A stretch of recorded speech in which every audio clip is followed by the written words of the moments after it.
From the American Academy of Neurology, I'm Dr. Daniel Correa. And I'm Dr. Audrey Nath. This is the Brain and Life Podcast.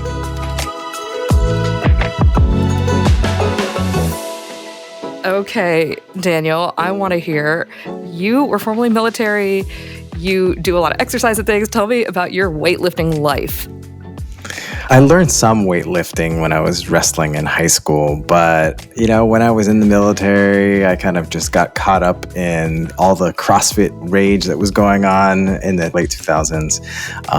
And during one of the times I jumped in with one of these gyms, I would end up doing a lot of these like high intensity workouts without really understanding well, like all the techniques. Oh, yeah. And I ended up doing these crazy pull-ups that I overextended my shoulder on one side and partly tore my rotator cuff. So my experience was the importance of having a good trainer who showed you the skills. Oh, wow. Okay. So you have a CrossFit war story. So I did get to talk to an absolutely incredible trainer, Javeno McLean. He's in the UK, and what makes him so unique is, sure, he's won competitions, he does powerlifting, he knows all those things, but he has gone out of his way to work with people with various neurological disabilities, as well as other health issues and elderly folks, to get them in the gym and, as he puts it, just forget everything for an hour and move. And it is such a fun story, and he provides this service for free. This guy's amazing. It's amazing that he's figured out a way to get it free to the community and just encourage more people to be more active, because it's important for all of us, but especially when you already have a mobility limitation, it's essential.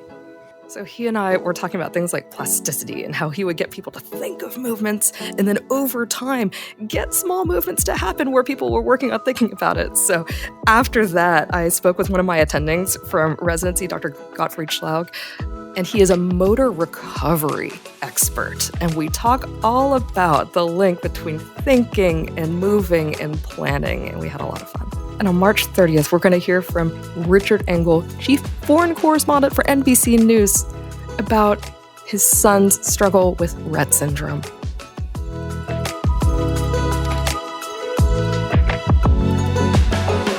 We have never done this before on the Brain and Life podcast. Today, I am going to be speaking with a powerlifting champion. That's right. I have so many questions. Javeno McLean is himself an accomplished powerlifter, winning first place in the Powerlifting European Championships held in Manchester last August.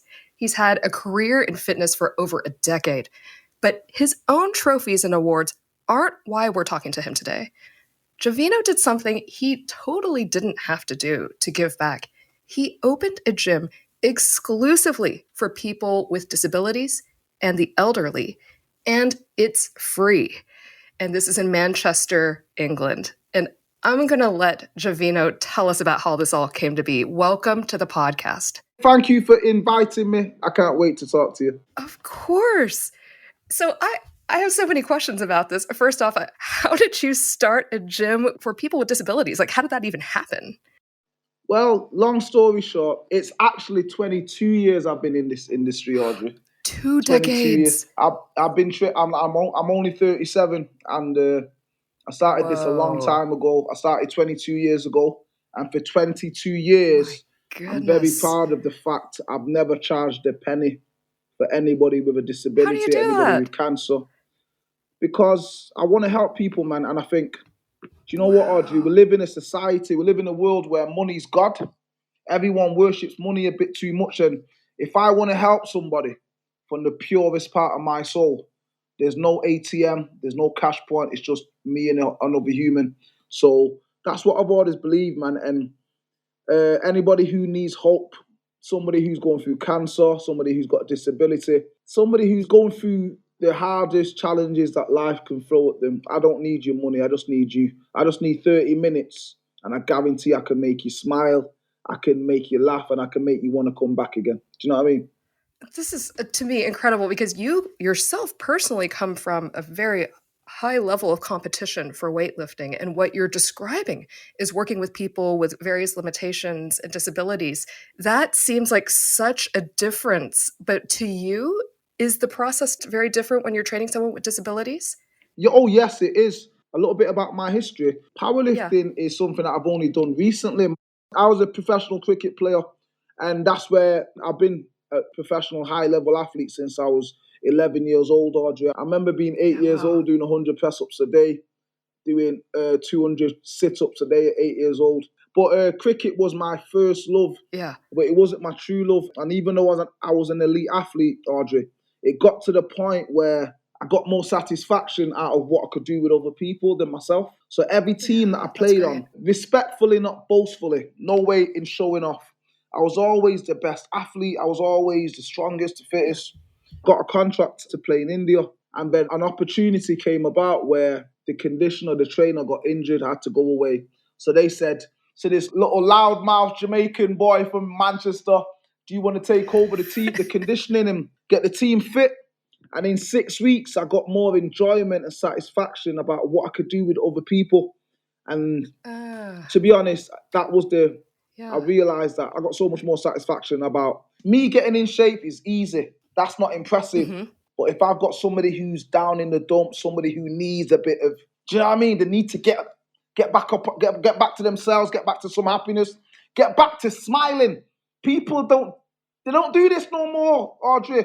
With COVID and all the stuff that's been going on in the world, people have lost the ability to smile. Yeah. Of course, they lost the ability to smile through exercise. But me training people with disabilities started so long ago.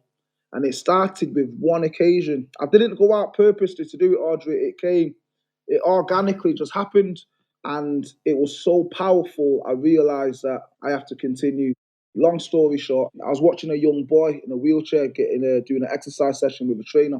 He was in a wheelchair and I'm watching the session. He was so bored. He was lonely. The trainer was so patronising in the way he spoke to him. Oh, no. And when the trainer went to the restroom, I seen this young boy. He got up out of his chair. He walked over to have a drink and poured himself a drink. And I said, yo. So I went into the room and I said, don't you ever let another man dilute your power and take away your power. Yeah. If you know you can get up out of that wheelchair, you get up out of that wheelchair. And I said, you've been lifting the 2-pound weights for 30 minutes. I know you've got more. And I told him, so when the trainer came back in, I said to the trainer, don't worry, I got this. I said, you go. I made him do things that I knew he could do. I made him do things that were challenging. I made him do things that I wasn't sure he could do. Whew.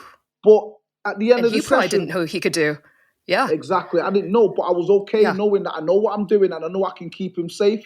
And I think as a young man, that wheelchair doesn't define you. That wheelchair is just a part of you. So don't ever let nobody in this world say, you have to stay there, you have to do that. There's so many more things you can do. Let's discover them. And then his parents came in, Audrey. I'm not going to lie, his dad was a big man. He came over to me and he looked like a motorbike biker with all these tattoos. And he gave me the biggest hug. Oh, wow. And me and him cried for about 20 minutes. And his mother came over and then she cried and she said, nobody has ever spoken to him the way you did. So I said, what do you mean?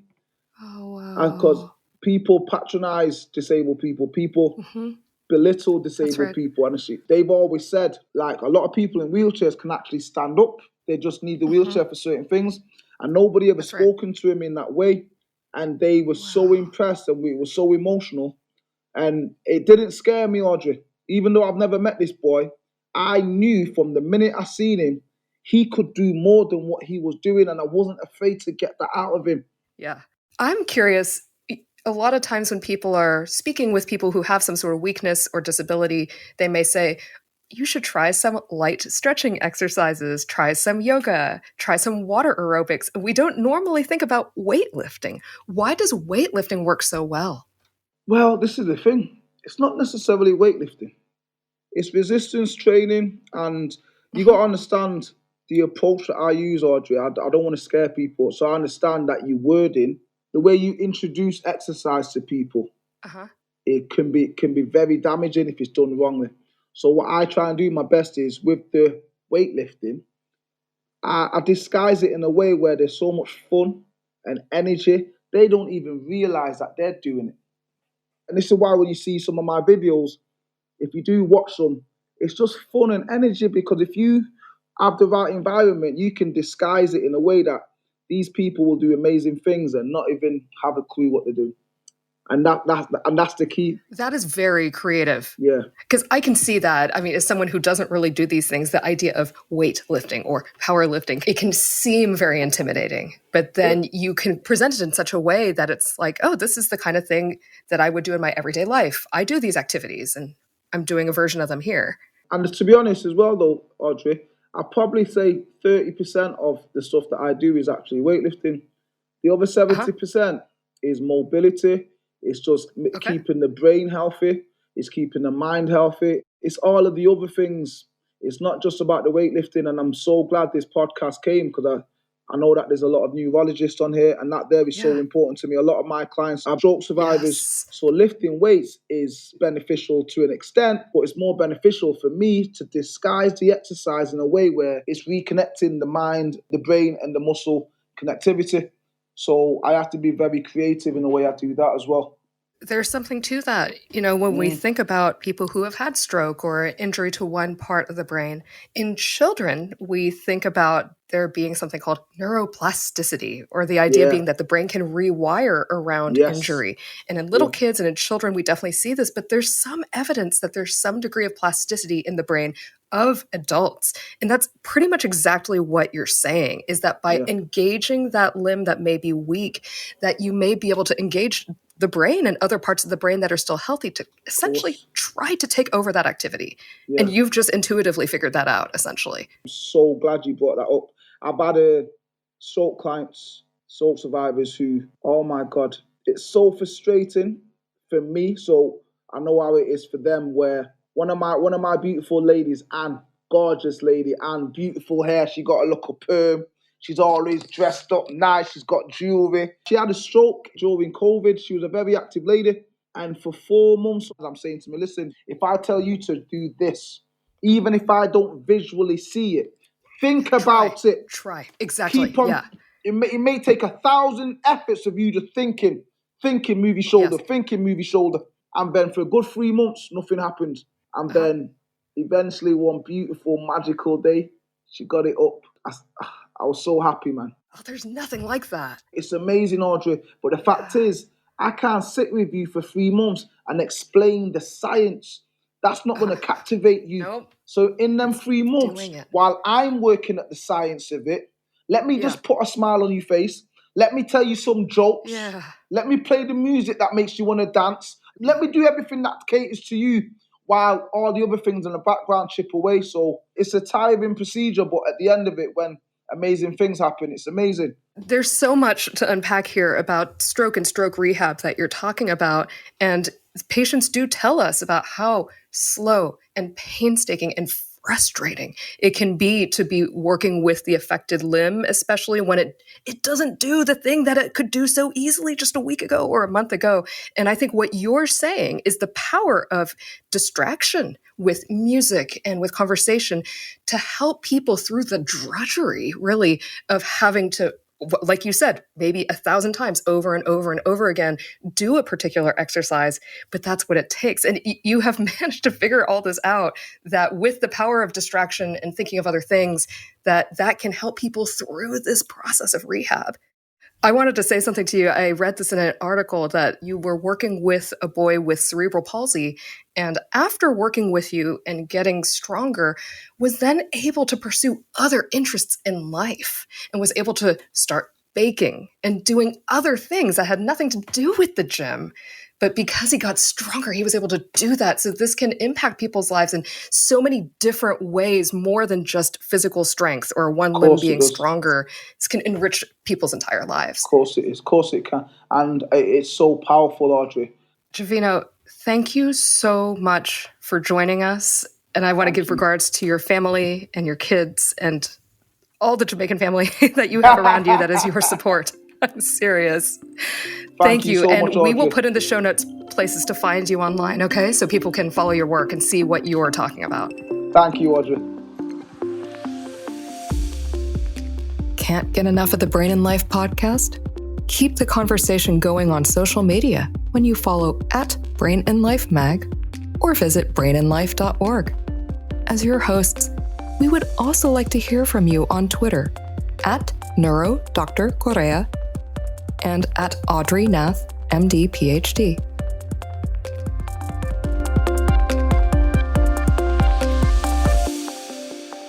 To learn more about neuroplasticity and what Javeno was talking about with motor recovery, I could not pass up the opportunity to catch up with vascular neurologist and scientist Gottfried Schlaug, MD, PhD, who was previously one of my attendings back at Beth Israel Deaconess Hospital in Boston, and now he's a professor of neurology at UMass. He has an extensive research career studying all kinds of things like music, the brain, neuroplasticity, so basically all of my favorite things. Welcome to the podcast, Dr. Schlaug. Thank you very much, Audrey, for having me. It's a pleasure. I really wanted to catch up with you because Javeno was talking about some really interesting things. He was saying that he would work with patients with a stroke and have them think about a movement over and over and over again before finally seeing a movement.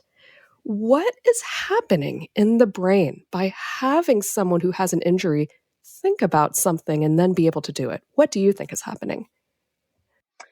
Well, I would love to see that, but I think in general, it probably reflects this idea that we may have to use as many senses as we can, and that may be visual, auditory, somatosensory senses to tap into the motor system to help the recovery process. So imagining movements has been studied, but most of the time it has to be coupled with actually physical training of those imagined movements. There have been actually a well-known research study where they just looked at performance in throwing hoops in baseball. And, one group was just imagining doing it, and the other group was really practicing very hard in doing all of the throws. And then the third group was one who used something of both, imagining it as well as physical practice. And that group was actually doing the best. That's so interesting with basically throwing a baseball.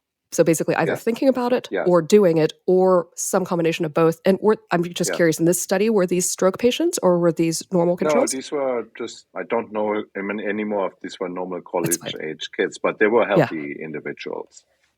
So basically there may be something to thinking about the thing that you're trying to do for somebody who may have an impairment as well as trying their best to move that limb. And I'm sure you've probably seen this yourself in your own stroke practice too, right? We've seen this actually in several domains. So I not only study motor recovery, but also language and speech motor recovery. And in motor recovery is definitely the aspect of imagining the movements, thinking about the movements, planning it is very important. And, in the aphasia and in speech recovery, it's actually, do you hear this inner voice? Do you hear yourself speak?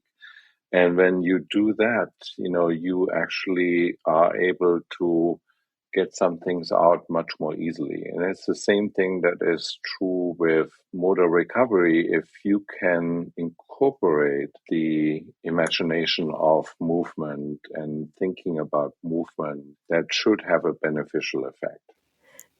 You mentioned how motor recovery and various recoveries after strokes and other lesions can include the recovery of the ability to speak for various reasons. And you've had research that shows, you're mentioning kind of creativity or imaginativity, that with music, that there's times that music in some ways can bring out a language ability that other sorts of more standard therapies could not. What is up with that, and what have you tried? I should just mention two general concepts. So there are systems in the brain that have become so specialized and localized and lateralized that if you suffer an injury to those kinds of systems, and actually so like individual finger movements is one of those systems, depending on where that injury is, it's very difficult to use other systems or redundant systems to help you out. Now, with regard to fine finger movements, we are sort of like really at a difficult point. There needs to be some biological substrate that is still intact, that sort of like connects those finger movements to the spinal cord. Okay. And we haven't fully understood sort of like what are some of the redundant alternative systems that we can use. Now, for speech motor recovery, it's sort of like somewhat at the other extreme of this, because both sides of the brain can actually make vocal sounds. You can completely anesthetize one side of the brain through various methods, and you can still make sounds with the other side. So both sides have still a rudimentary ability to make sounds. And that is something that one can utilize in, let's say, helping people to recover from speech motor function. And certainly, if you would have, an extremely young individuals, let's say in their teens, who may have suffered a really bad stroke on the left side of their brain, they will definitely learn over time to speak through the right side of their brain. And it turns out that singing or music activities is sort of like one way to facilitate that process, to engage the right side of the brain more than you would typically do it. And there's a lot of research that's going on to try to understand what aspects is it. And it has probably something to do with slowing things down, with having some melodic contour to it, and maybe some rhythmic activity to it as well. So it is a vehicle to use music or to use singing to engage sort of like some of these redundant or alternative systems in the brain to facilitate the recovery process. I see what you mean. And essentially that music and some of the components of music like tone, pitch, and rhythm may be tapping into parts of the brain that might not have been affected in a stroke in somebody, for example. Besides that, music obviously is an extremely rich stimulus. So it's not just, the harmony, the rhythm, and the meter, and the pitch. It also is, if there are musical pieces that we know, we have an emotional connection to it, we can actually tap into the reward system by sort of like having music that finishes in a certain way. The brain sort of like rewards us if we can predict, how something is going to finish or how something is going to progress. So from that perspective, music and music making and using musical stimuli is a very rich stimulus. That's so interesting that there's not just the rhythm and the tone that I was thinking of, but reward centers that you can then also tap into when helping somebody recover. It's so interesting. You were talking about how if there was a younger person whose brain maybe isn't fully done yet, I guess as we might say in pediatric neurology, that there's ways that they can recover from very significant injuries to the brain. But I think what's also interesting is that you're saying that there may be some, for language, for example, that the other side of the brain, in quotes, even in an older person, may be able to be tapped into. So it's not necessarily that someone is a done deal after a certain age, that you're still able to see some of these gains in older folks with strokes. And I think that's really cool. So I think the two principles to think about is, depending on where the lesion is in the brain, does the system that is affected by that lesion still has some residual function that could be utilized? And that frequently depends on, are there some long tract motor fibers that are still intact, or are there some alternative systems, some alternative motor tracts that still use the same pathway that could be utilized? And then there's this other component that has something that determines recovery, which is, the brain's ability to just recover from an insult. And I think in that perspective, there are numerous components there. So one has to do with the skill that you're trying to recover. Does that skill have more regions in the brain that could potentially be engaged in that skill? So we call this, redundant systems. But within that same list of things, clearly age is important. because the younger a brain is, maybe the more redundantly it is organized, or maybe the more plastic a brain is. And then when you go to the other extreme, maybe the older someone gets, maybe the more health problems they have. If you have high blood pressure, diabetes, and high cholesterol and had previous small strokes, your brain may not be as healthy anymore as it could be. So brain health, in that perspective, if you define brain health more like what is the total lesion burden that you have in the brain. So from that perspective, brain health, has a contributing factor. You could also define brain health as in a sense that, if you take a normal healthy person, how healthy is the function of their brain? Have they created a brain through learning skills and education and activities that you're doing that has sort of like a built-in plasticity, that has a built-in redundancy. So maybe the more activities that we do, maybe the more practice that we do of a particular skills when we are still healthy, maybe that could be something that, that pays off if you actually suffer an injury to the brain. I see. So we need to start working on this stuff now. Yes, exactly. We can't just hit the gym after the stroke and hope for the best. We need to start working now to make our brains healthy. And I think you're right. I think that by taking care of our brains and sleeping and optimizing the brains that we do have, then if an injury happens, we have more spots to try to rewire to, essentially. Yes. And I know that you're a musician as well, and I am too. So I mean, musicians, are sort of like one group that one could look at. You could also look at people that just do athletics and do motor activities in various ways. So if you have these kinds of experiences throughout your lifetime, does it change structure and function in your brain that could potentially then be beneficial? Does your brain become less lateralized? Do you build up more communication between various parts of the brain by engaging in these kinds of sensory motor activities with both hands or both feet? And is that helpful whenever you suffer a stroke or a bleeding in the brain or stuff like that? So basically, we should always be learning something new. Yes. And you would be open to powerlifting with Javeno, essentially. I haven't really studied the particular aspects of powerlifting, but I would generalize it more in saying any kind of sensory motor activities is probably good. Yeah. I would love to hear what you think about the future, because you are a researcher. For looking 10, 20 years in the future with stroke and motor recovery, what do you see on the horizon?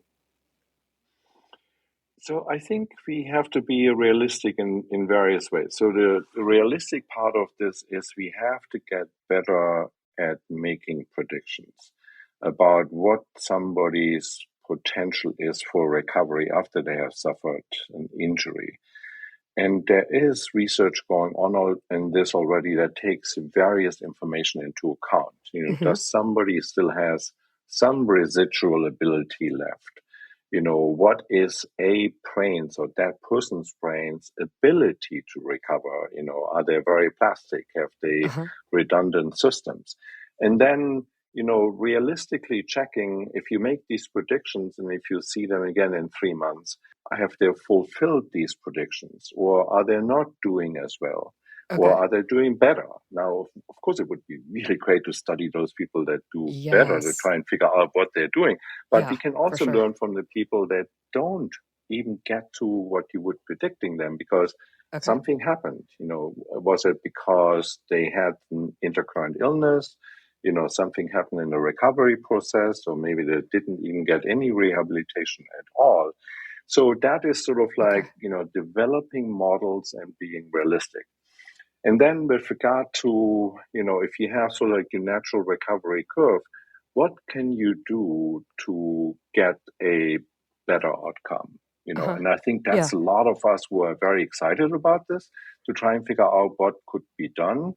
I and others study brain stimulation, but we frequently use brain stimulation in combination with something else. So brain stimulation in combination with really intense occupational or physical therapy.